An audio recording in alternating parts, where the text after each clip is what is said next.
Buenos días, profesor. Buenos días, compañeros.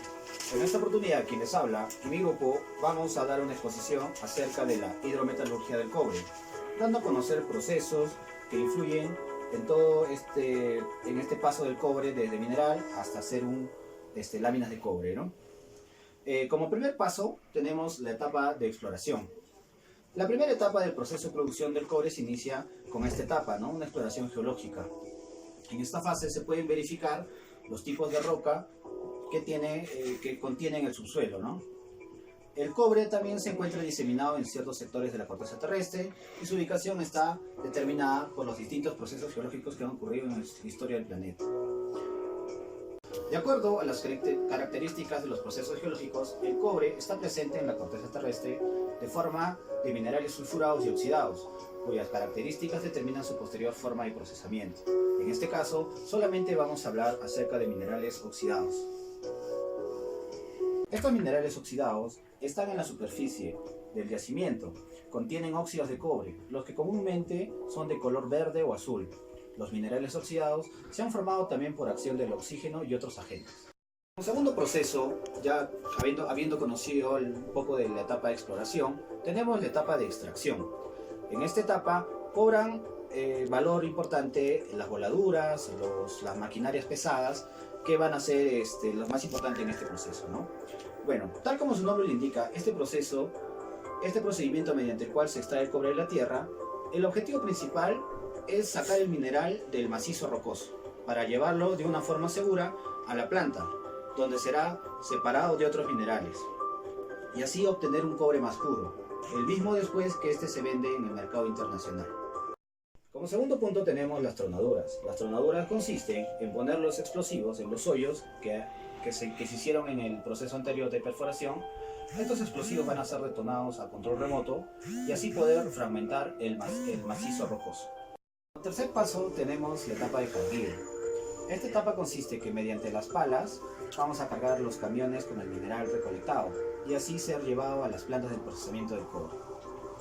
Como cuarta etapa tenemos la etapa de transporte.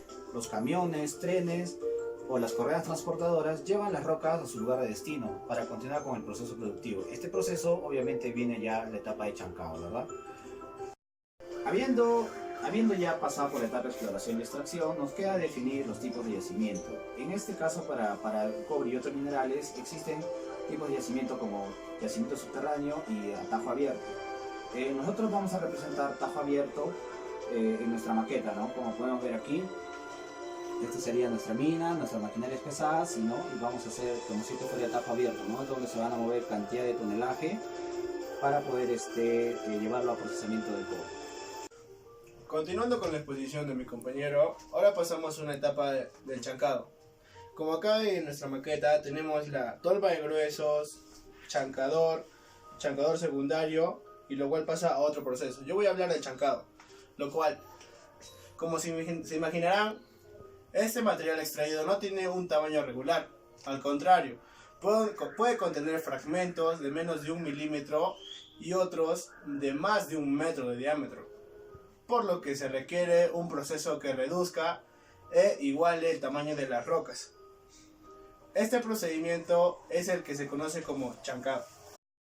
El principal objetivo del chancado es disminuir el tamaño de los fragmentos de la roca mineralizada a un diámetro de media pulgada, que equivale a 1.27 centímetros más o menos.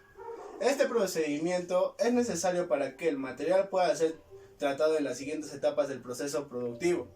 Para lograrlo, los famosos chancadores, que son equipos eléctricos de grandes dimensiones, van literalmente demoliendo las rocas hasta llegar al tamaño deseado.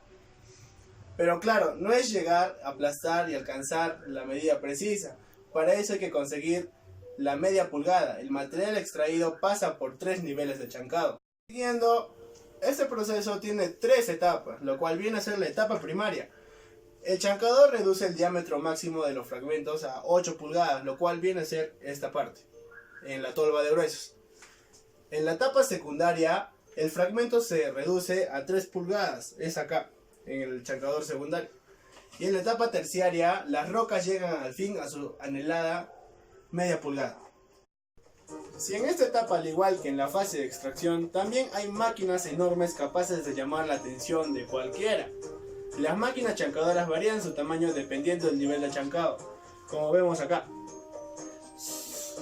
De esta forma, los equipos más grandes son los que utilizan en la etapa primaria y miden aproximadamente 22 metros de alto y 16 de ancho.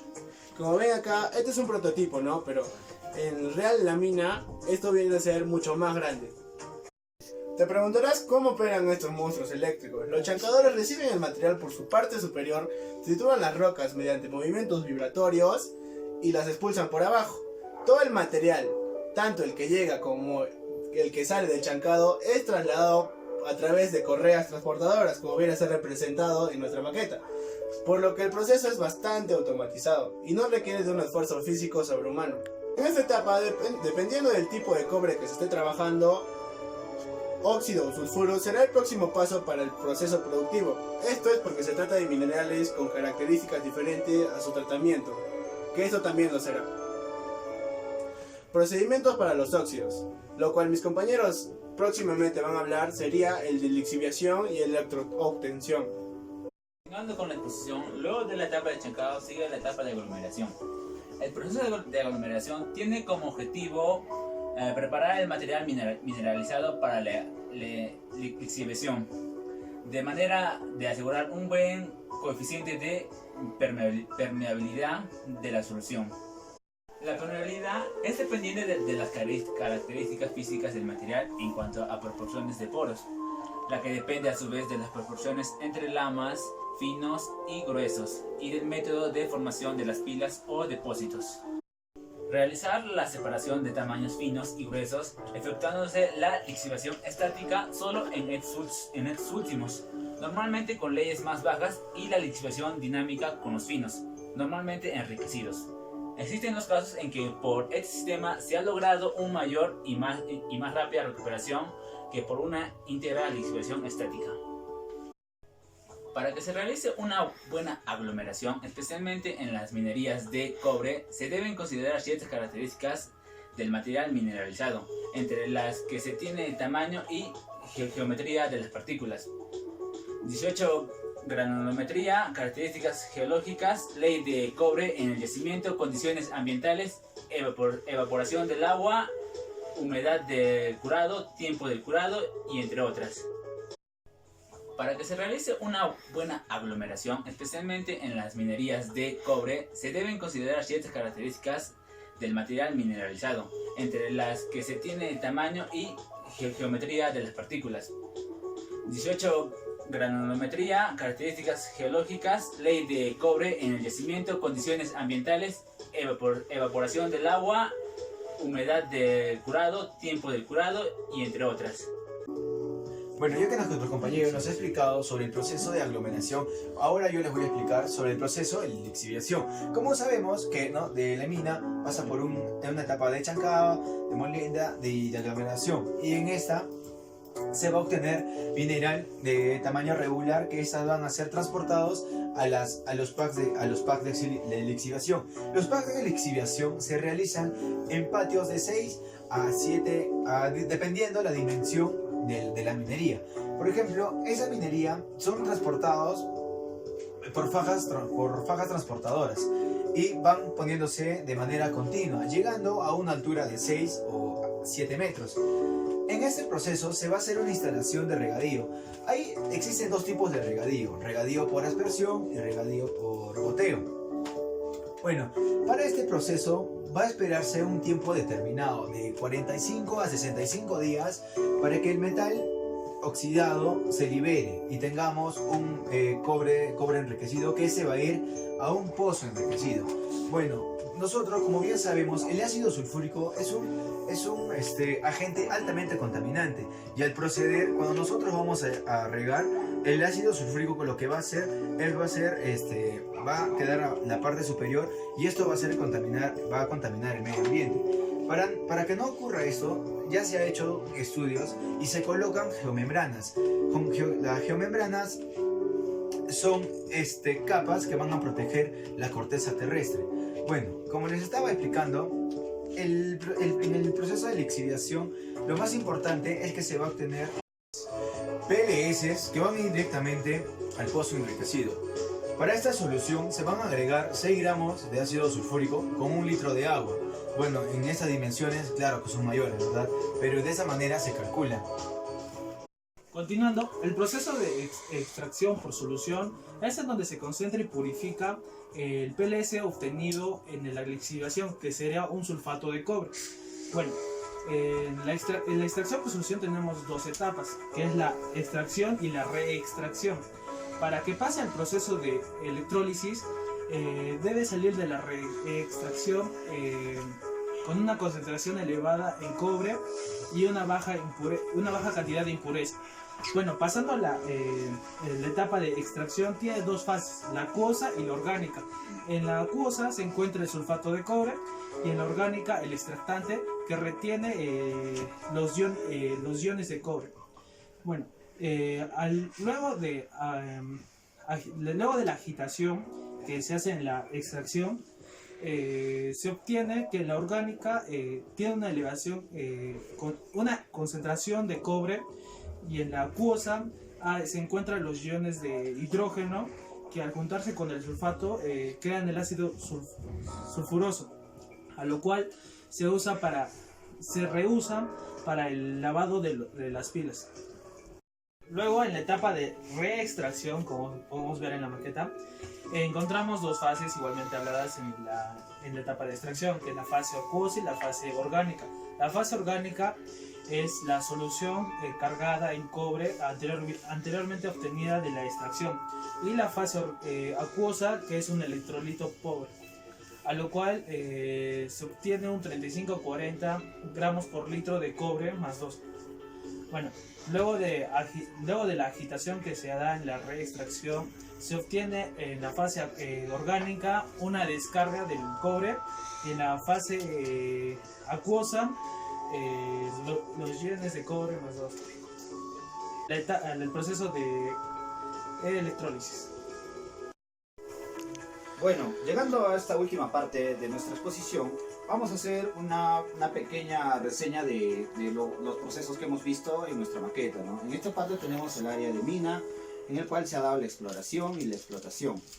Y acá vamos a proceder a ver que el mineral es transportado para llegar a la tolva de gruesos, pasar a la chancadora primaria, chancadora secundaria, el respectivo aglomerador, donde ya empieza el mineral con el ácido sulfúrico a comenzar a reaccionar, y luego pasa ya a los pads, ¿no? Donde se va a hacer el riego, se va a obtener la solución de PLS, sulfato de cobre, y el cual va a pasar a la extracción por solventes. Bueno, en esta parte lo único que nos queda restar es la parte de electroobtención.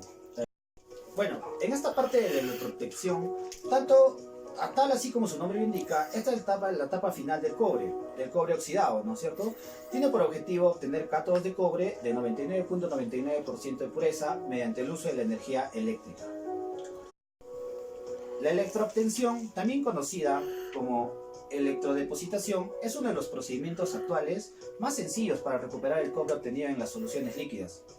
Tal como la lixiviación es un proceso hidrometalúrgico, la electroobtención se basa en la electrometalúrgica, que consiste en recolectar el metal, es decir, utiliza la electricidad para atraer las partículas de cobre.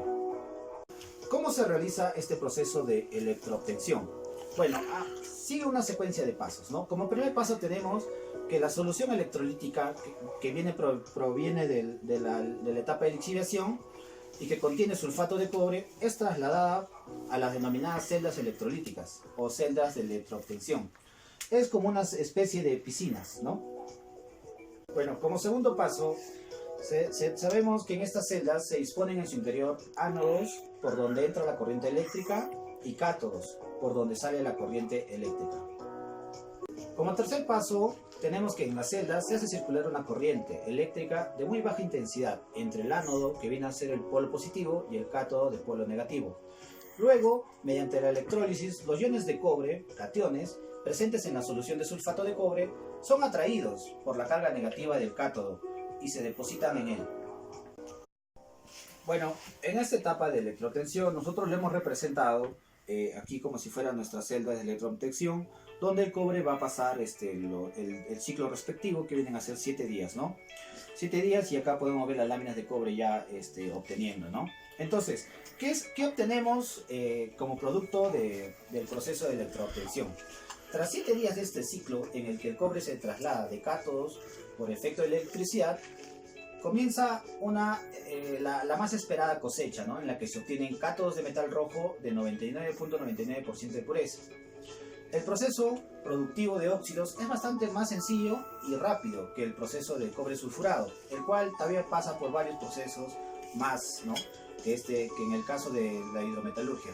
Sin embargo, ambos procedimientos llegan a un final feliz, como se puede decir, con cátodos de alta pureza que son altamente cotizados en el mercado internacional. Nosotros esperamos que nuestra explicación y nuestra exposición haya sido totalmente esté de acuerdo con sus conocimientos y que les sirva también para reforzar conocimientos suyos y nuestros. El grupo se despide con esta exposición y muchas gracias por su atención.